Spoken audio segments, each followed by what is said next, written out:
கர்த்தருடைய பரிசுத்தமுள்ள நாமம் மயம்படுவதாக. இந்த காணொளி வாயிலாக உங்களை சந்திக்கிறதுல ரொம்ப சந்தோஷம். நல்லா இருக்கீங்களா? விசேஷமாய் எழுப்புதலை குறித்து இந்த காணொளி மூலமாக உங்களை சந்திக்கும்படி விரும்புகிறேன். எழுப்புதல் என்றால் என்ன? எழுப்புதல் என்கிற வார்த்தை உயிர் மீட்சி என்கிற ஒரு அர்த்தத்தை கொடுக்கிறதை கவனிக்கிறோம். சங்கீதக்காரனாகிய தாவீது இவ்விதமாய் சொல்லுகிறார், உமது ஜனங்கள் உம்மில் மகிழ்ந்திருக்கும்படி திரும்பவும் எங்களை உயிர்ப்பிக்க மாட்டீரோ. சங்கீதக்காரனாகிய தாவீதினுடைய ஒரு ஜெபம் என்ன? நீர் எங்களை திரும்ப உயிர்ப்பியும். அப்படியானால் எழுப்புதல் என்கிற வார்த்தை பல இடங்களிலே, சபைகளிலே, கூட்டங்களிலே திரும்பமாக பேசுகிற ஒரு வார்த்தை எழுப்புதல், ரிவைவல் என்கிற வார்த்தையை பேசுகிறார்கள்.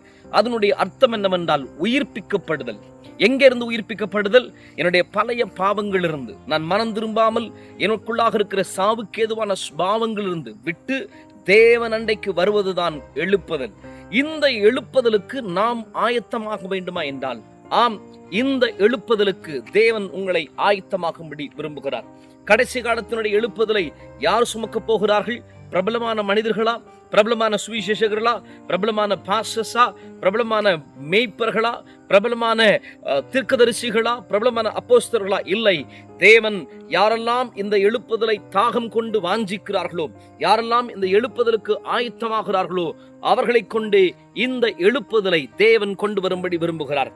அந்த எழுப்புதலே நீங்கள் பங்கடைய வேண்டுமானால் நீங்கள் செய்ய வேண்டிய காரியம் ஒன்று உண்டு. அன்று சொல்லுகிறார், எவன் விருப்பம் உள்ளவனோ அவன் வரக்கடவன், எவன் தாகம் உள்ளவனோ அவன் ஜீவ தண்ணீரை இலவசமாய் பறக்கடவன். எழுப்புதலுக்கு ரெண்டு காரியம் தேவை.